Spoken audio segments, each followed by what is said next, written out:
Alors, Annie Ernaux, je reviens, il y a 2 mois, donc, vous avez publié Passion simple. Alors, racontez cette passion dévorante, aliénante que vous avez eue pour un homme, dire très sincèrement que parfois, ce qui comptait le plus pour vous à ce moment-là, c'était retrouver cet homme dans un lit l'après-midi. Bon, quand on le raconte dans un livre, avec la magie du style, les mots, c'est une chose.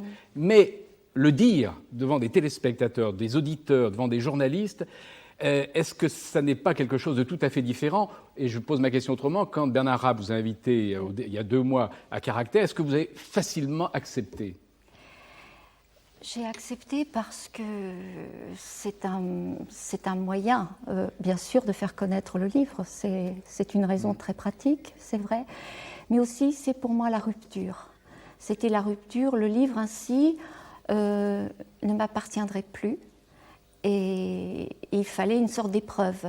Et c'était l'épreuve de Bernard Rapp. Caractère était cette épreuve de faire passer du silence, de l'intimité sous les lumières, le texte, et d'une certaine façon prendre de la distance avec.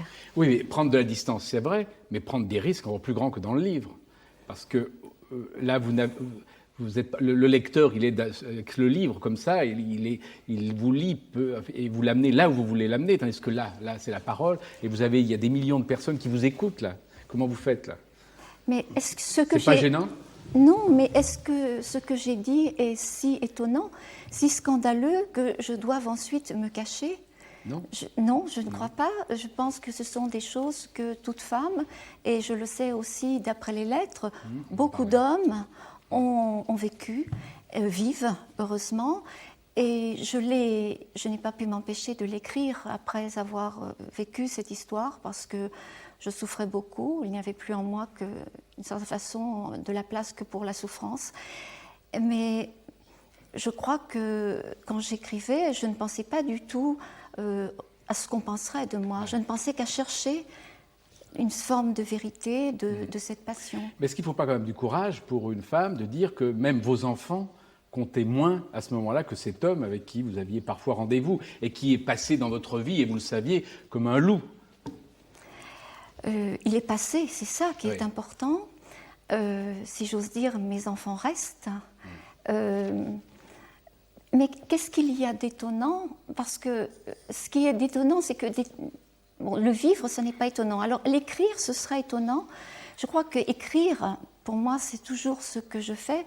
C'est justement d'essayer de mettre au jour tout ce qui est peut-être inavouable, indicible, et de le dire dans sa forme la plus directe. Je n'ai pas eu l'impression d'avoir tant de courage. Bon, et alors comment expliquez-vous quand même que dans la critique, on va en parler dans un instant, beaucoup de gens disent « Ah, Annie Ernaux a beaucoup de courage de dire ça ». Parce que... Donc ils se trompent. Oui et non. Je dirais qu'on n'attend pas cette parole-là, peut-être pas assez souvent d'une femme. On attend qu'une femme, quand elle raconte une passion, en parle sur un mode romantique, le mode pathétique aussi, romanesque pour tout dire. Et qu'elle se cache. Et qu'elle se cache. Le personnage. Oui, mais pour moi, ce n'est pas ma démarche, de toute façon. Vous savez bien, par mes livres précédents. C'est vrai que vous parlez de votre père, de votre mère, oui, c'est toujours... c'est de la même façon. Oui. Et donc, mais ce qu'on n'attend pas, c'est qu'une écriture de femme comme cela. J'ai eu une réflexion qui prouve beaucoup de choses. On m'a dit... j'ai eu l'impression qu'un homme aurait pu écrire ça, que même employé, c'est une écriture de mec. Et donc, ça veut dire qu'on partage vraiment l'idée qu'il y a une façon d'écrire pour la passion masculine et une forme féminine. Ah oui. Bon. Et est-ce que vous ne racontez pas l'acte sexuel, mais est-ce que justement, ça n'est pas pour le raconter qu'au début du livre, vous avez raconté simplement, c'est bref, vous racontez une scène d'acte sexuel vue dans un film pornographique sur Canal+. Je préfère dire que film classé X, ça me paraît plus joli que pornographique. Ça revient au même. Oui, mais la pornographie est entachée d'une idée totalement négative. Classé X reste un peu mystérieux. Alors pourquoi avez-vous ouvert votre livre là-dessus? C'est très spontanément. Très spontanément, c'est un passage que j'avais écrit au cours de la période où A était là, j'avais vu ce film classé X et j'avais ressenti tout ce que j'ai écrit. Et j'ai eu envie de placer en tête de mon livre ce passage, parce qu'il me semble que, d'une certaine manière, c'était une ouverture, ça l'éclairait. Mais c'est vrai, vous avez raison de dire que c'est la première fois quand même que des gens peuvent voir un acte sexuel en gros plan. Ça n'a jamais existé avant. C'est notre époque qui nous montre cela, et c'est évidemment quelque chose, je crois, de très nouveau, puisque c'était la chose qu'on ne pouvait pas voir, l'acte sexuel. Oui. Mais c'est la chose dont tout enfant, tout adolescent rêve en fait de voir.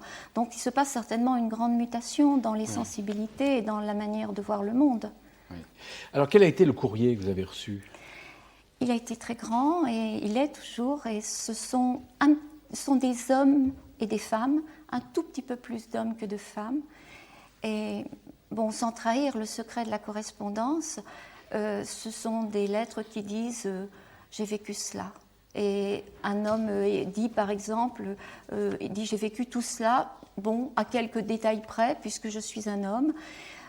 Quelquefois, on me dit merci parce que j'ai l'impression d'être normale en vous lisant.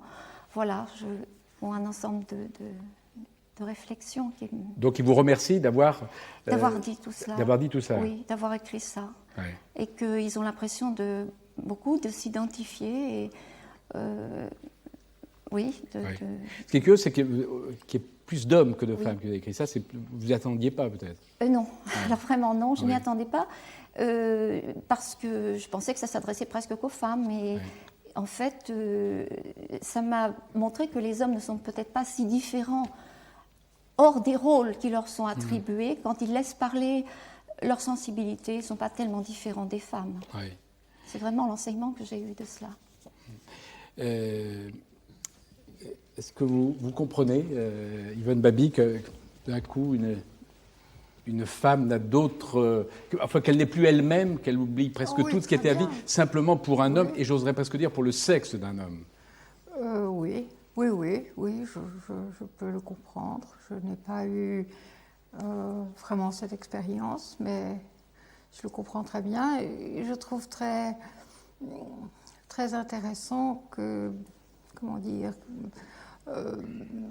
je pense comme Annie Ernaux que à la fois c'est du courage et puis en même temps je crois que quand vous l'avez écrit vous n'avez pas eu ce sentiment parce qu'on est protégé par l'écriture et à partir du moment où vous avez isolé, il me semble, quelque chose qui est un éclat qui arrive dans la vie et vous en avez fait vous êtes un objet littéraire et cet objet-là vous donne une sorte d'immunité et d'universalité.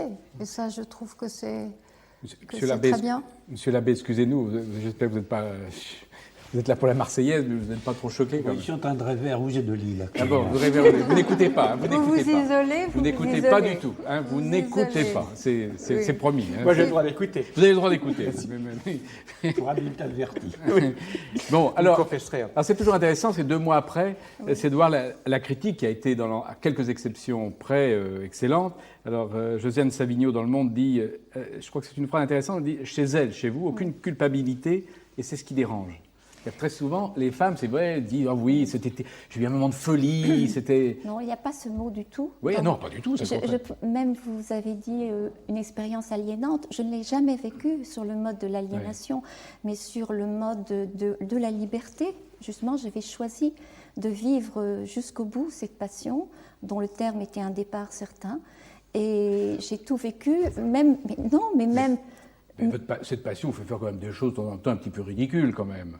Mais il n'y a rien d'humain qui soit vraiment ridicule. Ça, d'accord, c'est pas lui-là, mais je ne sais plus, vous allez en Italie, sa photo, vous la mettez pour qu'il revienne, je ne sais plus à quel... À Saint-Antoine de Padoue. À Saint-Antoine de Padoue, c'est étonnant. Et le verre dans lequel il a bu, vous ne voulez même plus le laver.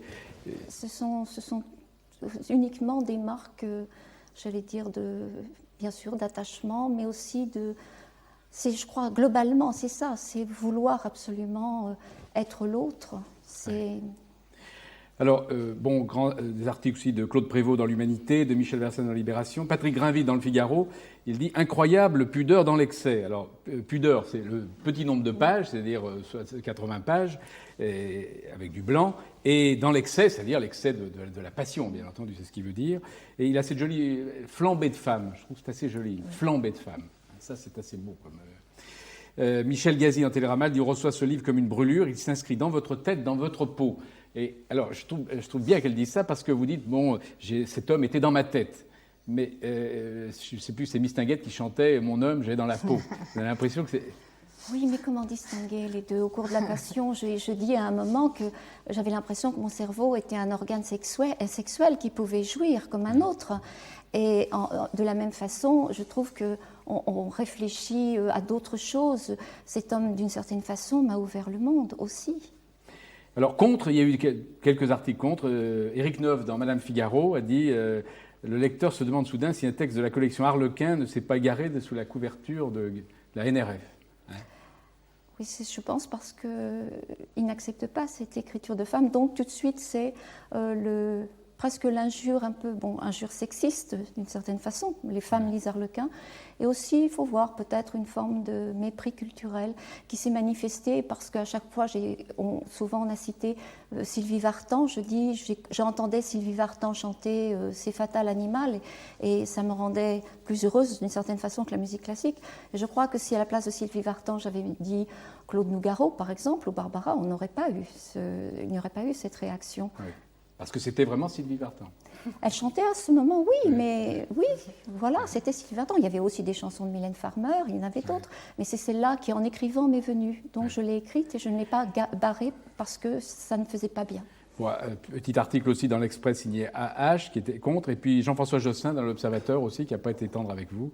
Il dit Annie Ernaux, elle plus Madame Bovary que Madame Bovary. Je n'aurais rien à répondre à ce genre de... Bien. Mais c'est vrai que... Est-ce que ces articles, quand ils étaient tout à fait contre, est-ce qu'ils vous ont fait mal ou...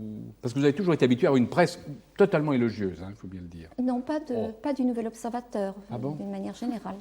Donc, oui...